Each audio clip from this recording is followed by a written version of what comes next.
what about second breakfast? Time for second breakfast. What's up, everybody? Monster from Breakdowns for Breakfast here with another episode of Second Breakfast.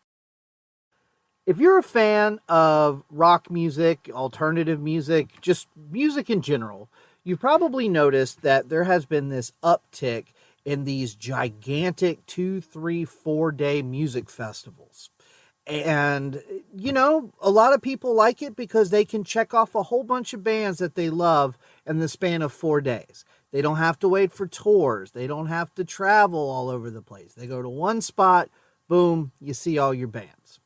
Now, back in my day, here we go, old man yells at cloud again.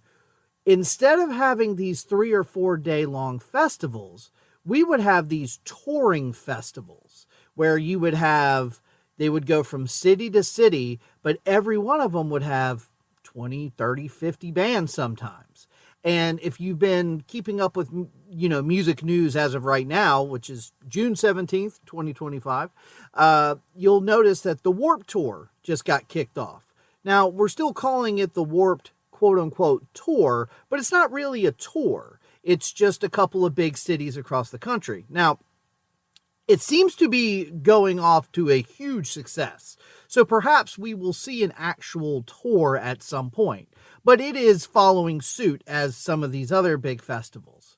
Now, when Warped Tour started back in the day, there was another tour that was very similar to that. But it was more like the angrier, meaner, semi-satanic older brother of that tour. And that would be OzzFest. Now, when Monster was a wee little thing back in high school, I used to go to Warped Tour all the time with my friends. But I only went to OzzFest once. And I went to OzzFest in 2007. And it was a very interesting OzzFest that year. And I'll tell you why here in a little bit. But with the recent insurgence of Warped Tour and these great big 3-4 day festivals, I thought it'd be fun to talk about OzzFest for a little bit. Because I thought OzzFest was really super cool. And when we, you know, if you listen to our show, Breakdowns for Breakfast, I reference bands who have played on OzzFest constantly. Because especially in that, you know, 99 to 2005 or 6 range, most of the side stage and some of the main stage was comprised by bands like Linkin Park, Slipknot, Head PE, Cold Chamber, the new metal bands that I love to death. So I just wanted to talk about real briefly the history of OzzFest, and then specifically the one I went to and how that shook out. So OzzFest was a touring musical festival. Again, this was a huge thing with sometimes as many as 20, 25 bands, and they're going across the country with all of their shenanigans, which is crazy to think of now with the way things are done. But yeah, this would go on for, you know, 20 dates or more. It started off in America, but they eventually did go into Europe and Japan, some other places.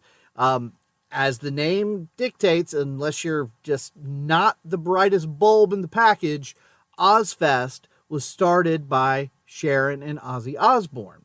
And as his kids got older, I know that Jack started to help pick the bands and was kind of involved as well.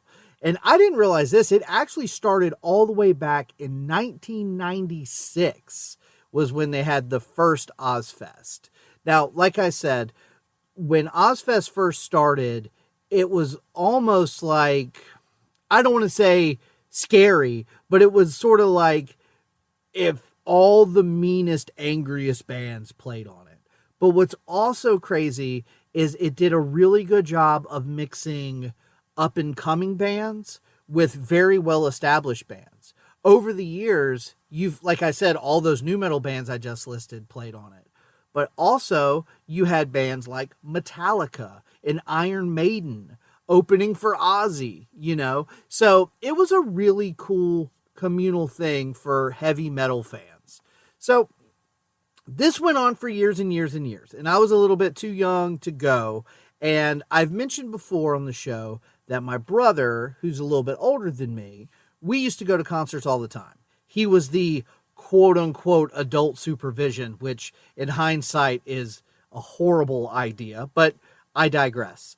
My first concert ever was in 1997. It was 311 with Incubus and Sugar Ray. I've talked about it a bunch. He took me to that. My second concert was a Stabbing Westward concert, July 4th of the next year. He took me to that. So he and I went to tons and tons and tons of concerts over the years. Well, in 2007, OzzFest was going on its regular tour like it always done. But this time, it was free. Now, I don't remember exactly how much tickets were because obviously, back in those days, it was probably something relatively affordable. I want to say when Warped Tour first started, it was like in the $25-$30 range for a ticket.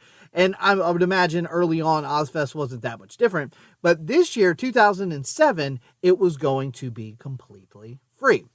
Now, the bad part about that was, in order to get there and to get in, you had to get okay, so let me back up just a little bit. To get a ticket to go, you had to go to the OzzFest website and get a code. And I don't remember exactly how it all worked, but I remember we went on there, we got our codes, and then you printed off tickets. Yeah, what a novel concept. You used to have to take a piece of paper that said you were allowed to go in somewhere. It wasn't on a phone. But we had these sheets of paper at OzzFest and whatever, and had like a barcode like they do now still. And great, cool. So my brother and I drive down there. It's in Charlotte. We're in Greensboro, so it's about a 2-hour drive. And we get there, and there's just thousands of people all lined up and down the streets. And that's what you had to do. You had to get in line and wait to get in. And okay, so this was, let me double check. I want to say the date in Charlotte. Yes, August 28th. Now, August 28th in Charlotte, North Carolina at around noon. It's really, really hot. And I don't know if you've been to a lot of these kind of events before where you're outdoors and you have to stand in line for a while. Shade is not usually something that you're going to find a ton of. So my brother and I stood in this line for a very long time, and it was very hot and very sunny, and it was not super great. But eventually, we did get inside. Here's the thing about OzzFest 2007. Because it was free, the lineup was a little bit... I don't want to use the word weak because there's some great bands on this list, and I'm going to list them here in a minute. But you didn't have Linkin Park. You didn't have Metallica. You didn't have, stuff like that. So it was cool, though, for me because I, being, a fan of, I don't want to say underground music, but, I kind of knew some bands that a lot of other people didn't know. So for me, it was still like, for free? Hell yeah, let's go do this thing. So we finally get in there, and it is extremely, extremely hot.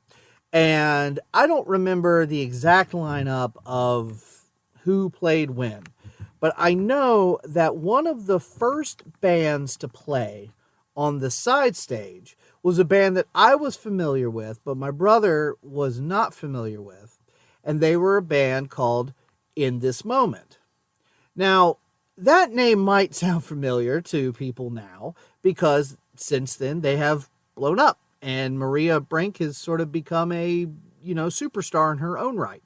So we went, and like I said, they were one of the first bands. I don't know if they were the first, but I feel like they were first, or at least they were the first one we saw when we got in there because, like I said, we did have to wait in line for a while. So we waited in line for a very long time. It was very, very hot. And now we're watching this band. And I knew who they were. I had a couple of their... I think they had only had the one album so far. But I had it and was a pretty big fan of them. And what was really cool is because of the level that they were at, they did a signing after their set. So I got to go up. I got to meet them. I have a really cool picture of me and Marina, and I'll share it whenever we upload this episode. So about this time, after my picture and all that, me and my brother like walked around doing other stuff. I think it's about this time that all of a sudden I wake up under a tree and my brother's standing over me going, "You going to be able to make it?" And I'm like, "What just happened?" He's like, "You passed out." He was like, "It's really hot, but we just got started. Can we make it through this thing?" So I pulled myself together and we did stay for the entire show. But yeah, I'm telling you, man, standing there for hours and not having water and everything, it was a tough go to begin with. So anyway, I'm recouping. I'm getting my second win. We're trying to drink as much water as we can because, hey, it's free to get in, but you bet your ass everything else is still expensive. Well, I say expensive. A bottle of water was probably $3 versus $9 or whatever the hell it is now. So I didn't watch all of these bands, but on the second stage, you had, and I'll start with the bottom and work my way up to the top.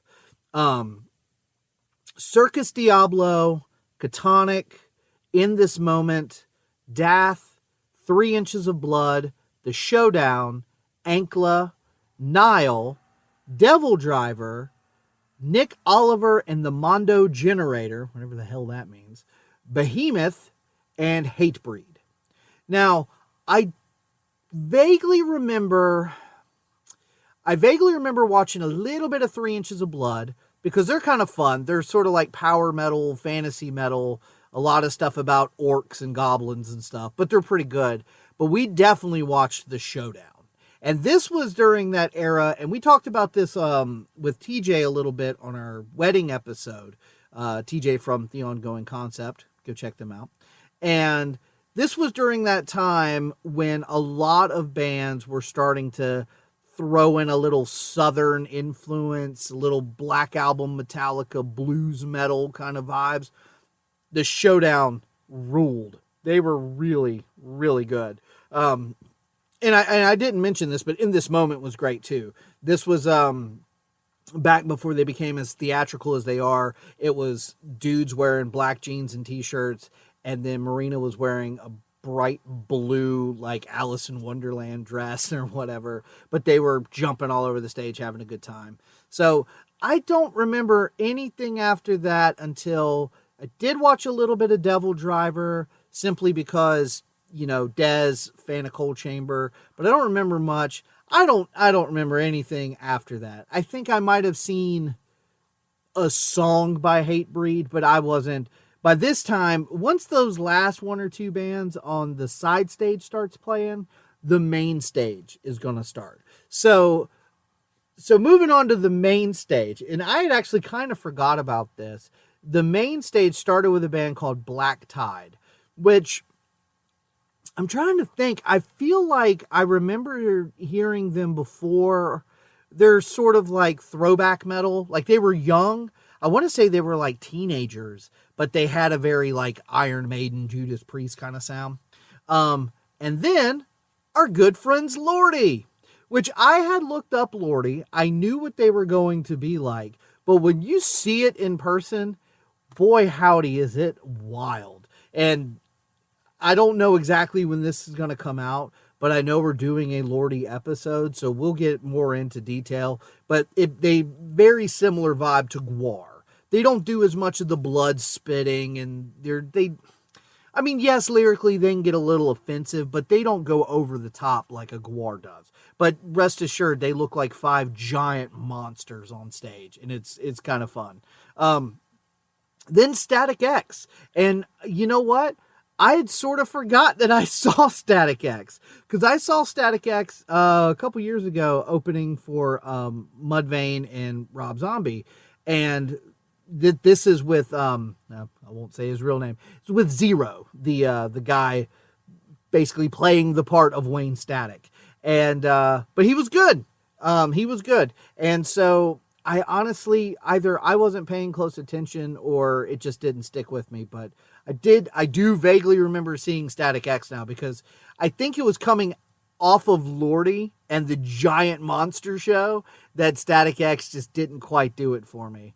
After that was Lamb of God, who again, not one of my favorites. And then Ozzy Osbourne. And the cool thing about Ozzy was this is in the time when he had Zakk Wylde on guitar. And I think, I'll have to double check, but this might have also been when Rob Trujillo, who's now in Metallica, was on bass. So, God, now that I think about it, might have even been the dude from Anthrax on drums, who's now in Pantera with Zakk Wylde.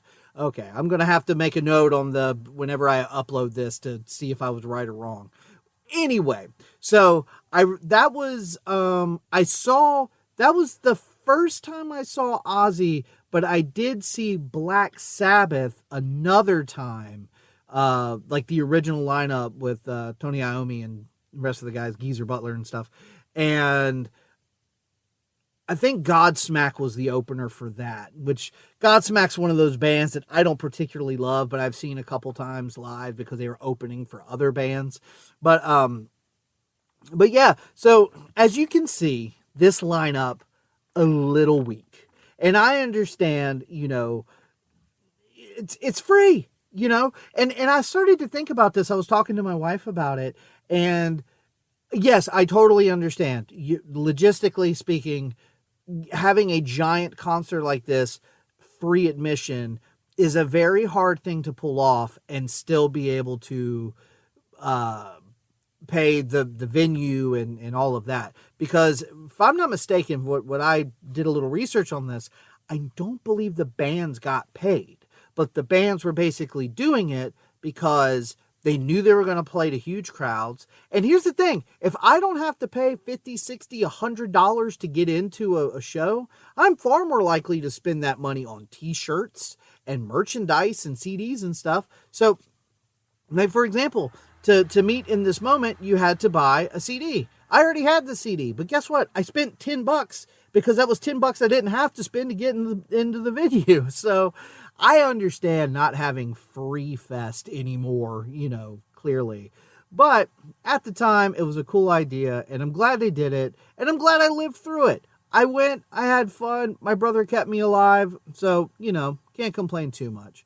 But yeah, I knew we were doing an episode on Lordi. I have brought up Ozzy. I have brought up most of the bands that have played on OzzFest at some point. So I just thought I'd do a quick little recap of my one OzzFest experience.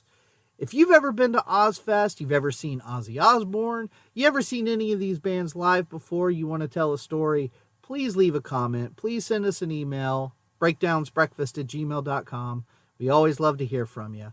And other than that, I hope you have a great day.